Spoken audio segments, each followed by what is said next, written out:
Je suis aussi membre de la plateforme Horizon 2023, une plateforme politique qui a pour mission de soutenir la réélection brillante du chef de l'État en 2023, mais aussi lui accorder une majorité assez confortable. Je cite son Excellence Félix Tshisekedi, afin de lui permettre de pouvoir réaliser toutes ses projections et toute sa vision pour la population de la République démocratique du Congo. Partant, je suis ici à Kaziba présentement, tout d'abord pour trois choses. La première, c'est que je suis là pour m'enquérir de la situation afin de pouvoir nous permettre de bien lancer la plateforme méga structure Horizon 2023 ici à Kaziba.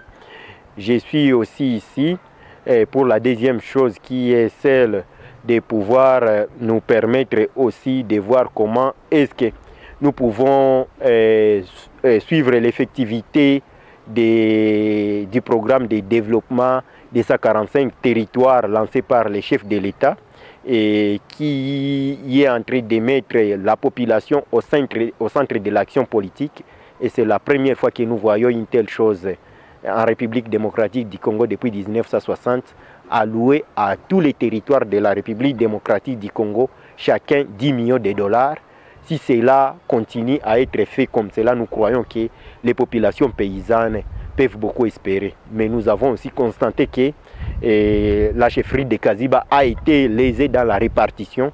C'est pourquoi nous sommes là pour demander à toute la population de s'impliquer, pour demander à la société civile de ne pas se décourager et de continuer à faire plus afin que nous puissions être remis dans nos droits, mais aussi demander à nos élus de pouvoir y mettre une attention très soutenue pour que réellement nous puissions être remis dans nos droits, parce que nous ne sommes pas quand même orphelins. Nous avons élu un député national et nous avons aussi un député provincial qui, au passage, est président de l'Assemblée provinciale. En fait de compte, nous sommes aussi là pour pouvoir mener.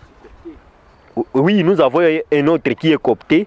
Nous avons eu cette chance et nous sommes sûrs qu'il peut faire quelque chose et nous attendons beaucoup d'eux.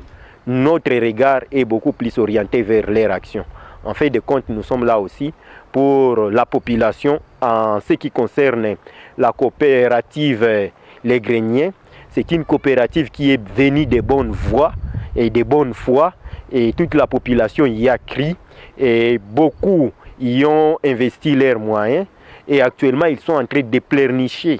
Et nous sommes là pour demander au SICA de pouvoir s'impliquer afin de pouvoir amener les éclaircissements qu'ils font afin que les populations puissent retrouver leurs droits qui ont été investis dans la coopérative. Mais en fait de compte aussi, demander à ceux que ceux-là qui ont géré puissent donner les comptes à la population, parce qu'on ne peut pas se faire, je ne sais pas quel mot employer, se faire arnaquer à longueur de journée comme cela, parce que ceux-là qui sont bénéficiaires de cet argent, ils sont en train d'en bénéficier pendant que ceux-là qui ont investi, leurs enfants sont en train de croupir à la maison, ils sont en train de tomber malades, ils n'ont pas de fonds pour se faire soigner, les autres sont en train de mourir, il manque même des cercueils et des fonds de funérailles, pendant qu'il y a ceux-là qui sont en train de gérer et de danser dans leur manne sans qu'il ne puisse y avoir droit. C'est pour cela que nous sommes là, messieurs les journalistes.